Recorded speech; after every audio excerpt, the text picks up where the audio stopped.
Edicta Castellanos nació en un caserío que se llamaba Menegrande en 1940. En Menegrande surgió el primer chorro de petróleo que fue el Sumaque 1. Bueno, yo creo que yo salí con ese chorro de petróleo. Entonces de allí pasamos a Cabimas, donde estuve hasta los 5 o 6 años, cuando mi mamá, entre nosotros 5 que estábamos allí, me elige a mí para acompañarla a Caracas. Y hasta esa fecha desde que yo salí desde allí hasta ya casada, profesional, todo, yo nunca más volví por esos lares. O sea que soy caraqueña. Nací en el Zulia, pero en verdad todas mis vivencias... ¿Te viniste como a qué edad para Caracas? Como a 5 o 6 años Okay. me trajo mi mamá. Bueno, nunca más regresé al Zulia, sino cuando estaba en Venevisión, que había un evento en Maracaibo, que íbamos los artistas de Venevisión okay. Y no sé qué, iba a ver, nos llevaba. Sí, por algo muy puntual. Muy puntual, de hecho, nunca más regresé al Ahora, ¿qué hacía Edicta?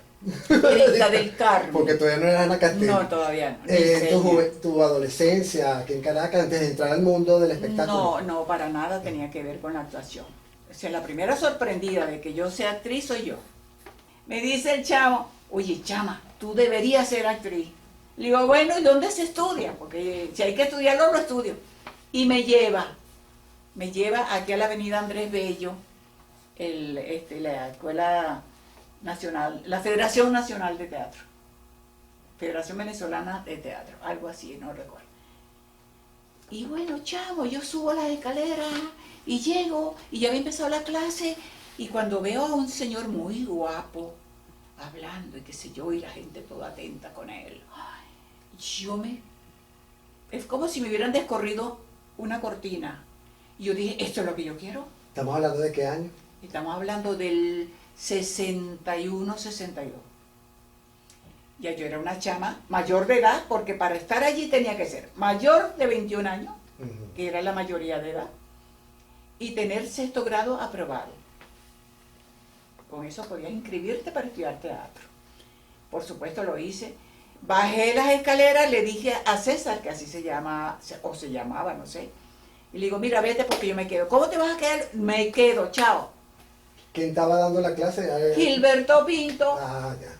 Ay, Dios mío, no sé si fue mi suerte o mi desgracia, pero bueno, resulta que me inscribo y yo fascinada y todo, ay, yo embelesada con el profesor. Y me toca hacer una improvisación, pero ¿cómo eran las improvisaciones? Te decía, mira, usted tiene 5 minutos para improvisar sobre un vaso de agua, que es el conflicto de la historia que usted va a inventar. El conflicto tiene que ser él.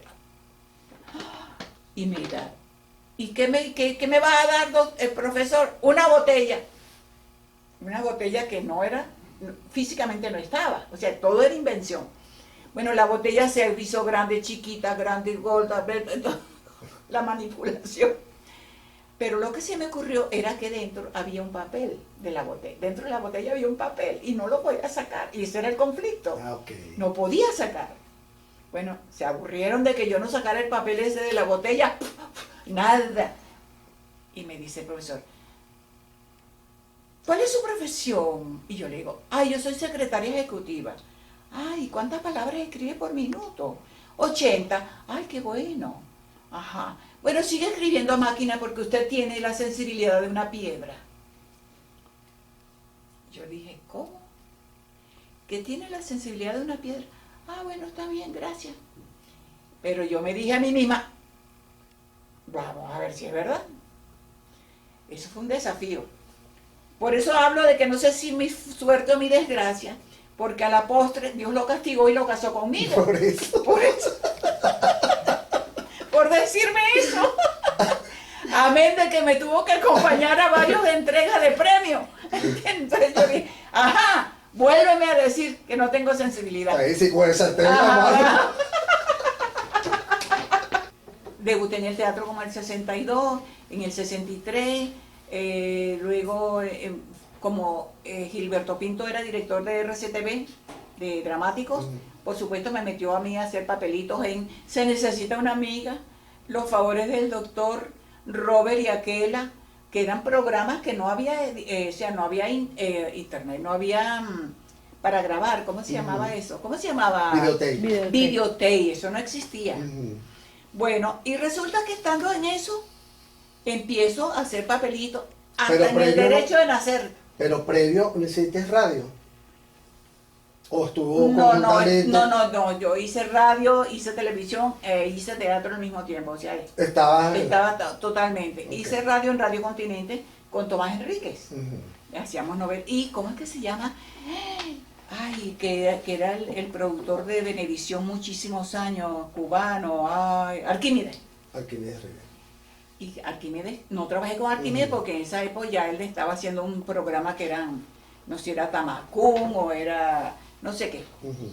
Bueno, pero ahí hice radio por mucho tiempo con ellos, con Josefina Guinán, la hermana, Rosita Vázquez. Rosita Vázquez, todos ellos eran figuras, las primerísimas figuras. O sea que en sí tu carrera la hiciste fue en RCTV. Yo empecé en RCTV con todos estos programas que te conté de Se necesita una amiga. Eso era comiquísimo lo de la amiga, Ujú. porque salíamos gordas, todas, como dicen, papeadas, pues. Ujú. Y como no había edición, no había manera, y el programa, o sea, salía una escena y la siguiente escena tenías que cambiarte de ropa, entonces te ibas desvistiendo. Y al final quedabas delgadita, con lo último que te habías puesto. Esquelética. Pero mira, pero más allá también hiciste en RCTV, Alejandra, Ilusiones, hiciste unas cuantas, Amantes, Toda una dama, según mi chuleta. Sí, pero tu chuleta está Ujú. adelantada en el espacio Ok, y el tiempo. ok, no, sí, claro, más adelante. Sí, porque más para acá. Toda Después. una dama fue una de las últimas Ujú. producciones de la cual tengo muy gratos recuerdos. Hice una escena fabulosa con Noelí Arteaga, una tremenda actriz, Noelí, excelente actriz. Y eso fue ya antes de que cerraran RCTV. Ok.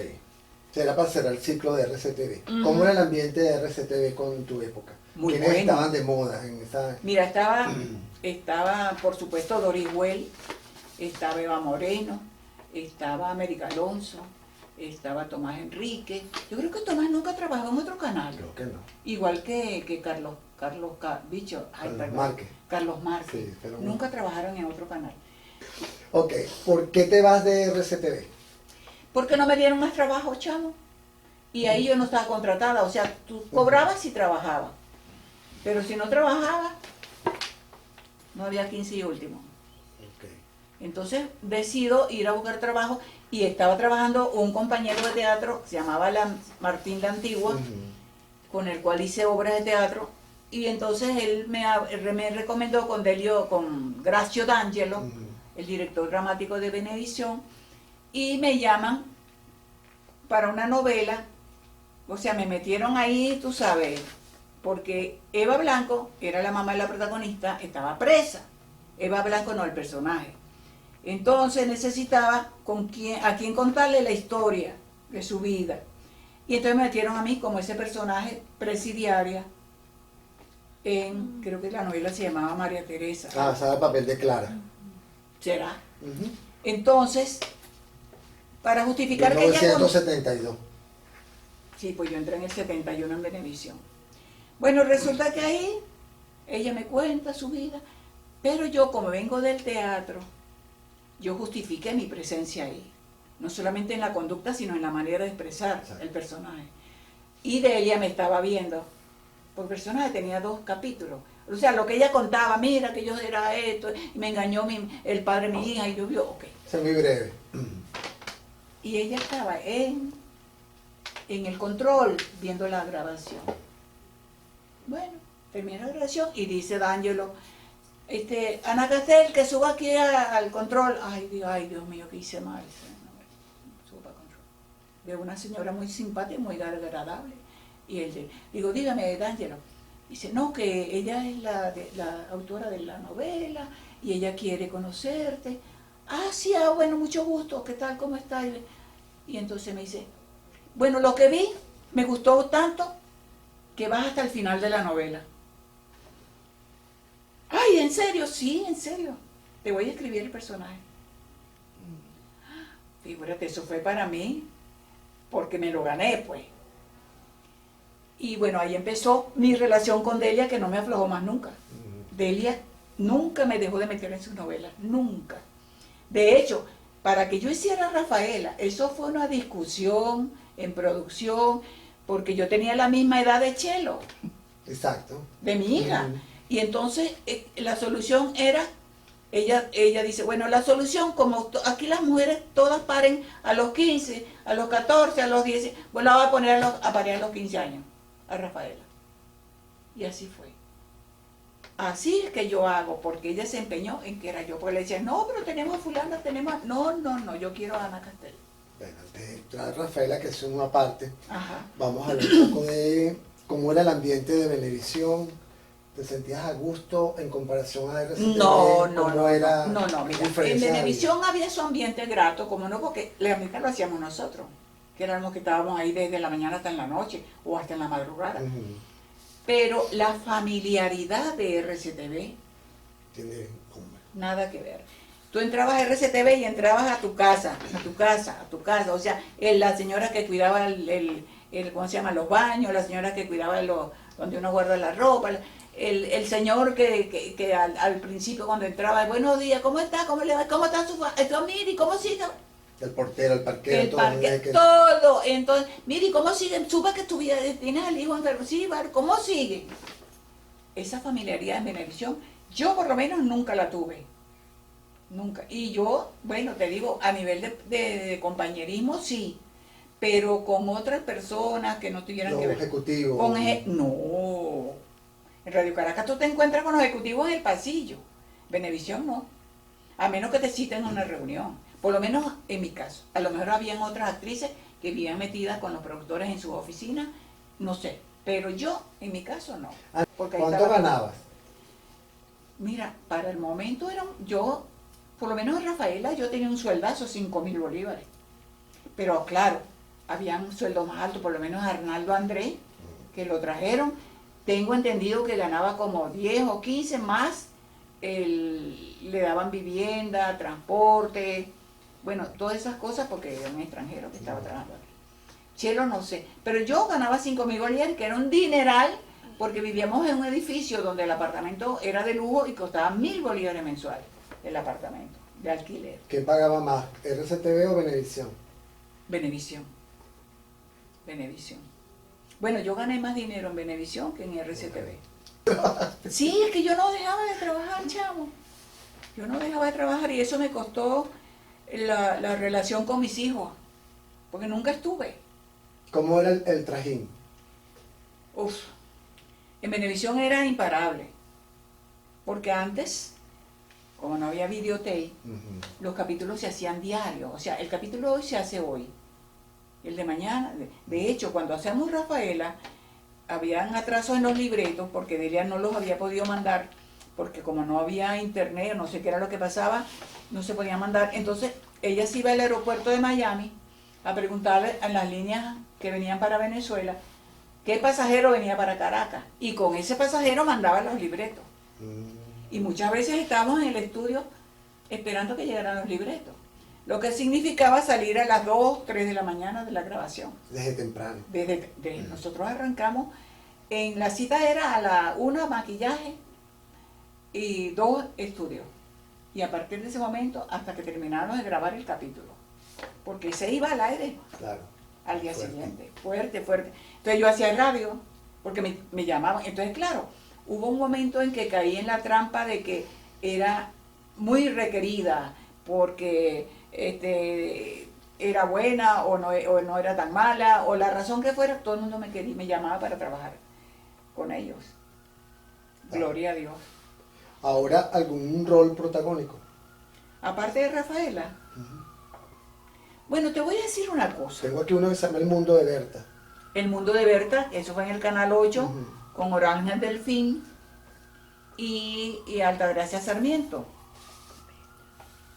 Esa fue una historia muy linda. Es autobusera, ¿no? Era una autobusera de Petar el Silencio, y resulta que el marido se enferma de los riñones y no puede seguir manejando, no puede seguir trabajando. Y ella asume el rol del marido. Pero ¿qué pasa? Con el machismo que había, a ella no la aceptan en la sociedad de autobuses, no sé qué era, sindicato, no sé qué era de autobusero. ¿Cómo va a ser una mujer? No, no sé qué. Y entonces le hacen la vida imposible para que ella trabaje como manejando la camioneta, pues. Le echan... ¿Sabe quién comenzó ahí conmigo? Haroldo Betancourt. Imagínate. ¿Qué hacía? El que cuidaba el estacionamiento donde yo tuve que meter la camioneta para que no me le echaran otra vez azúcar en la gasolina, en el tanque de la gasolina. Y ahí conocí a Haroldo. Y él empezó ahí conmigo. Y después hizo un papel extraordinario en Amantes. Yo hice también un papel buenísimo de una loca que se llamaba Araguaca, que era mala gente, maluca, borracha, bruja. Exacto, todos esos personajes que han interpretado abuela, ama de casa, bruja, loca, santera, negrita. Negrita. Bueno, de todos esos personajes, ¿cuál ha sido el de mayor reto? De todos esos que hablamos de abuela, de negra, de santera, de loca. ¿Cuál considera que ha sido el personaje que más, no que te ha costado, sino el de mayor reto, pues, actoral? El de mayor reto. Bueno, todos mis personajes yo los vi como un reto y todos mis personajes fueron protagónicos para mí. O sea, tú me das un personaje y ese personaje era el protagonista de esa historia, de ese momento y de esa escena. Ese era el protagonista. Bueno, yo podía decirte que el de la loca de Amantes, porque era un personaje tan lleno de cosas y además hipócrita. Y ella llegaba por lo bajito, y una limonita, no, chamo, era un escorpión, ese personaje. Por eso es que los actores debemos ser un poco psicólogos, para buscar las razones, el deber ser de cada personaje, porque actúa así. Eso es lo que más te gusta, los programas psicológicos. Sí. Yo, a todos yo le busco una razón de ser, porque si no, no lo puedo interpretar. Si yo no sé de dónde vengo y para dónde voy, ¿cómo hago? Ando loca dando traspiés, pues. Pero esa es la base del estudio del personaje. Pero eso nos lo enseñan no en televisión, eso nos lo enseñan en el teatro. Y no sé ahora, pero en el teatro donde yo estudié teatro, que eran 5 años, el estudio de teatro, o sea, para salir graduado Para aprenderte los libretos, ¿cuál es tu técnica? Yo tengo memoria auditiva. Yo grababa los textos y los escuchaba, hasta que me los aprendía. Mi memoria es más que visual, es auditiva. Hablando de Rafaela Caridad Martínez, el personaje que lo repetiste 2 veces. 2 veces, sí. Primero, cuando fue la primera vez en Venevisión. En Rafaela. En Rafaela, Caridad Martínez. Y después... 1977. Ajá. Y después en Radio Caracas, que la protagonista fue María Conchita Alonso y le pusieron Alejandra. 1994. Ajá. Y fue el mismo... Ese es el personaje, según, bueno, todo lo que he leído, que es el que... Ese es el que me catapulta. Exacto. Ese es el que ¿Qué tiene ese personaje especial? Mira, para mí mucho. Primero porque yo vengo de una familia disfuncional, ¿sabes? Como muchas. Yo vengo del interior del país, de un caserío donde nací, donde, figúrate tú, yo no he podido conseguir mi partida de nacimiento, porque era el libro número 1, figúrate, en 1940. Después de 80 años, ¿tú crees que eso va a existir? No. Bueno. Y aquí menos. Y aquí menos, chamo. Bueno, total, es que yo vengo de una familia que no tuve. Yo en mis actos culturales de la escuela, donde era la primera en nota, en todo, la primera, nunca fue mi mamá, nunca fue mi tía, nunca fue el esposo, nunca fue mi prima, no. Solita. Y yo me acostumbré a estar sola, a disfrutar las cosas sola. Y yo solamente en la escuela tuve una compañera, figúrate tú, que todavía me acuerdo, se llamaba Rita Berenice Pérez, no sé si estará viva. Pero esa era mi única amiga. Yo no tenía amigos porque yo era muy, yo me aislaba mucho. No sé por qué, pero es que últimamente, que me ha dado de repente por escribir, estaba reflexionando, yo decía, oye, chamo, yo soy igualita al patito ese feo del cuento, que creía que pertenecía a un estatus, a una familia, y resulta que no. Y no encontraba su ubicación. Y yo, a través de mi vida, después de reflexionar eso, incluso pensé en escribir una obra de teatro, ponerle El patito feo y yo. Porque de verdad, nunca tuve esa seguridad de pertenecer a algo. Y cuando lo logro, que tengo mis hijos, entonces lo pierdo. Lo pierdo porque mi responsabilidad estaba con el trabajo primero que mi responsabilidad con la familia.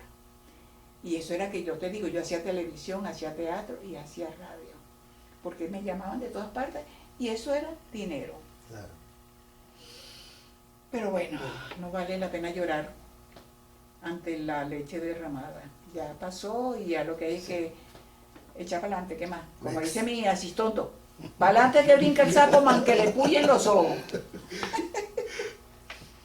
Rafael le trajo una nominación, ¿no? A un premio ACE en sí, en Nueva York. Esa es una anécdota, chamo. Porque resulta que me nominan, parece, por Mejor Actriz Dramática. Ok. O yo no sé si era Mejor Actriz o no sé. Pero era Mejor Actriz. Y entonces, ay, qué bueno, mira, en Nueva York el premio ACE, ajá. Ok. Me llama Delia Fiallo, me dice, mira, Ana, te felicito porque estás nominada para esto, qué bueno, tú eres merecedora, ok, ya. Pero no te lo van a dar. Le digo, no, ¿por qué? De una. Sí, porque déjame decirte que esa es la premiación, independientemente de que habrán unos que son obvios. O sea, hay que dárselo a esta porque figúrate tú. La número 1 en audiencia, número 1, o sea, hay que darle el premio. Exacto. Pues si no vamos a quedar mal. Bueno, y entonces yo le digo, ¿pero por qué? Me dice, porque ya se lo tienen, ya tienen la candidata para ese premio, es una cubana. Ok. Y digo yo, pero yo voy a ir, porque yo nunca he ido a un espectáculo fuera de aquí. Y le digo a una amiga mía que habla muy bien el inglés y muy amiga mía, le digo, mira, nos vamos para Nueva York, te pago todo, vamos a llegar al Waldorf, y nos vamos para Nueva York. El viernes nos fuimos a Nueva York, y la entrega era el sábado. Ok. Voy a Saks, una tienda muy conocida de allá de Nueva York. Y cuando ven, Caridad Martínez, venga, siéntese. Me maquillaron, me peinaron, todo gratis, chavo. Y yo, ay, qué bueno, gracias. No, ¿cómo le voy a cobrar? Bueno, pero una prueba. No, ¿cómo le voy a? No, me parece un placer. Y yo, ay, deme esto, deme lo otro. Y cuando llego al hotel, mire, ¿usted me sabe quién soy yo? No. Ah, bueno, está bien. Yo soy la mamá Rafaela. Yo soy la mamá Rafaela para que me descuente aquí en la habitación, para que no me cobre. ¿María Conchita o Chelo Rodríguez? Son tan diferentes, son caracteres totalmente diferentes. María Conchita es como tú la ves, como una noche loca. Simpática, grata, cariñosa. Chelo tiene un carácter más retraído, es como más seria, digo yo. Pero el personaje es Rafaela. ¿Quién era Rafaela de las dos? Chelo era más Rafaela que María Conchita. Por esos caracteres que te digo, para Rafaela, ser médico era un reto conseguido, un reto logrado. Y cuando conoce al padre, que es médico, figúrate tú. Eso fue como una revelación que la satisfizo por un lado, pero por el otro lado la llenó de rencor, pues, porque, oye, qué casualidad que soy médico y mi papá es médico y nunca me ayudó. O sea, ella fue médico porque ella se lo propuso. Exacto. De su propio esfuerzo. Bueno, era la primera vez que yo llegué al cine, fue porque yo quise llegar al cine, porque yo no había hecho cine, y hablé con Román. Y Román estaba haciendo, no me acuerdo qué película, gracias mi amor, no me acuerdo qué película, y yo le dije, no, yo quiero trabajar con Miguel Ángel Landa.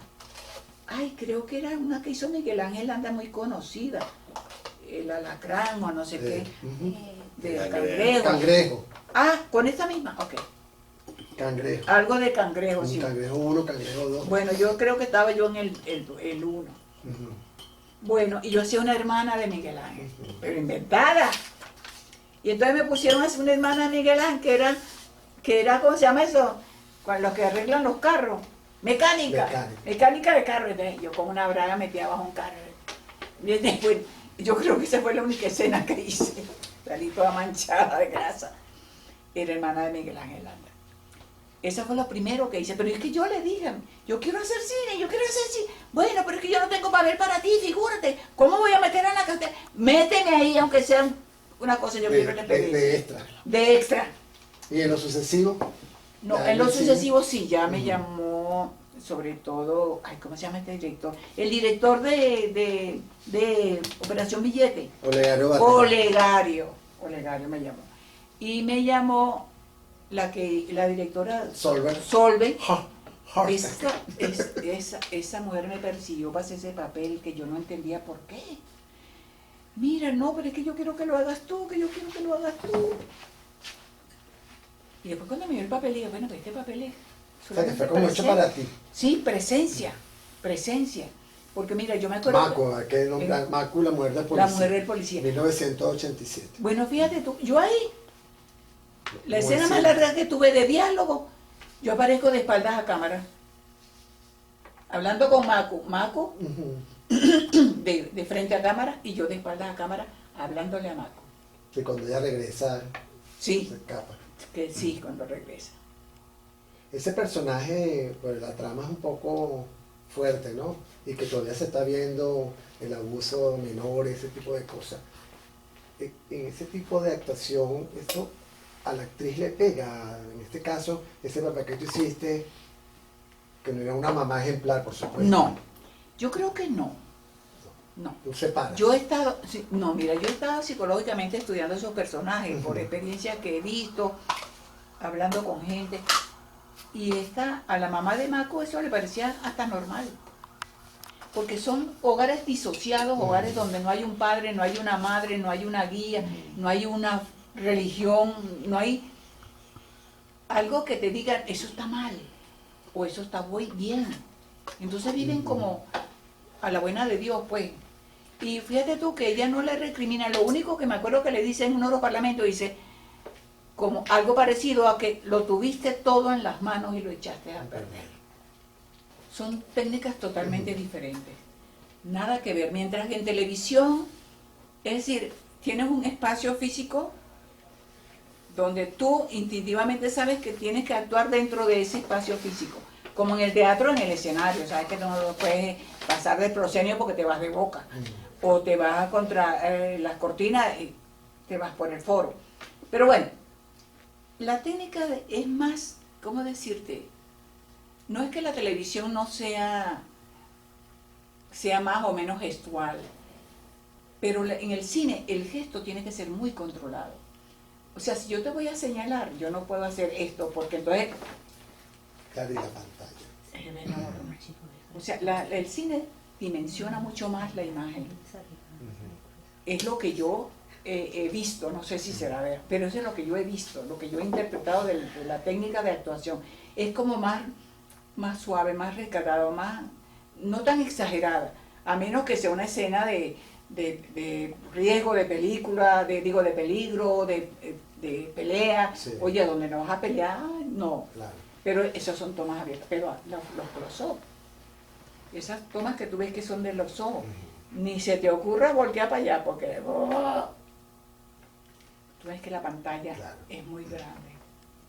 En televisión, yo me quedaría, entre teatro y televisión, me quedaría con la televisión, desde el punto de vista de actuación, porque dominas el espacio físico, sabes a dónde tienes la luz, a dónde está la cámara, no sabes qué cámara te está tomando, porque ese es el problema del director, que es el que te va a punchar la reacción que le convenga que tú tengas, pero tienes como más libertad, tienes es como más fácil dominar el escenario, el espacio físico, que en teatro, a menos de que estás en vivo. Y hablando de teatro, ¿cómo llegas al teatro? A través de que me graduó en la Juana Sujo, con una obra de un inglés, se llama Priestley, que se llama Ha llegado un inspector. Ujú. Con esa obra debutamos Marta Mijares, que está por cierto allá en Georgia. Está muy bien, está escribiendo, está yendo muy bien a Marta. Y estaba, casi de ellos no está ninguno vivo, creo que estoy yo.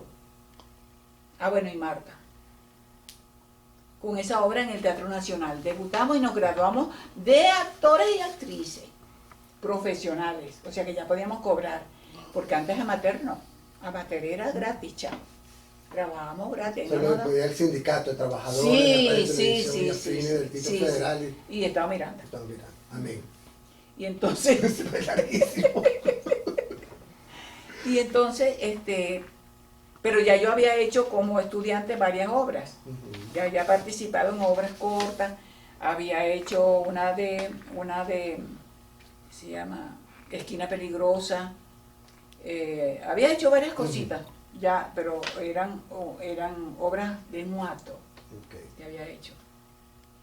Pero de verdad con esa de Priestley, Aquí tengo propiedad clausurada, esa es propiedad clausurada, idilio ejemplar, Idilio Ejemplar, la señora H. Se mece en el sillón, ese de Manuel Trujillo, ya, El hombre, la bestia y la virtud. eso con Martín la Antigua, Y la noche moribunda que te Con- dirigió tu señor esposo. ajá, el responsable de todo.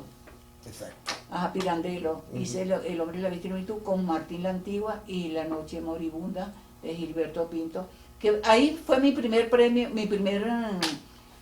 ¿cómo se llama eso? Que le dan a uno premio.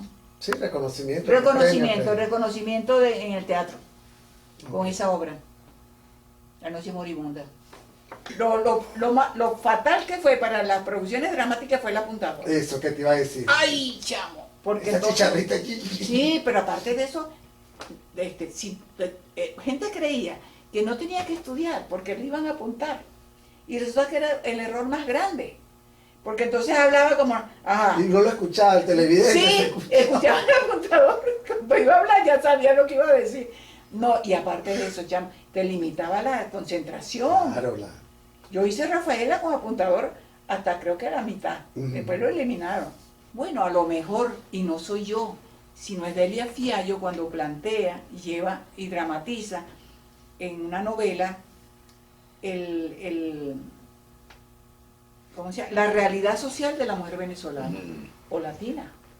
Que la mujer venezolana de barrio, de pueblo, usualmente piensa que no tiene derecho a ser casada, a que no tiene derecho, o sea que cuando requieren sexualmente de ella, ella está obligada a acceder porque no tiene, ¿qué te digo yo? La esperanza o la ilusión o si la tienen, no le da mucha importancia. Y cuando llega a esta situación, el hombre, la irresponsabilidad masculina, la deja con un hijo, entonces para ayudar a tranquear a ese hijo, se mete con otro y así, que es el caso de Caridad Martínez. Caridad Martínez tiene 6 hijos de padres diferentes. Y el último que convive con ella, que es más joven que ella, es un amante. Buenito. Pero ya es una necesidad, Se fajó. pero que ya ella, y creo que en eso se basó Delia para decir que Caridad Martínez todavía desde el punto de vista sexual era atractiva. Porque no se justificaba que una mujer de barrio que vive en el 23 de enero, que no trabaja, que bueno, que tiene un hijo malandro, y el otro limpia bota, y la otra es prostituta, y la otra, bueno, está estudiando bachillerato. O sea que no era una mujer con una posición estable, ni económica ni socialmente. Entonces, tenía que justificar, y eso lo entiendo ahora, porque ella se empeñaba que Ana Castel tiene que ser Ana Castel. ¿Por qué? Porque parece ser que yo era de muy buen ver en esa época. Y se correspondía con lo que ella imaginaba que era la mujer latina. Por eso entiendo ahora que ella peleara tanto que fuera yo, para justificar que el amante, un hombre más joven que ella, estuviera con ella. Porque si no tenía plata, no tenía, ¿qué iba a hacer con una vieja ahí toda chocha? Entonces entiendo eso. Entonces, eso es el aporte, yo creo, que a lo mejor estoy exagerando, pero es como yo lo siento.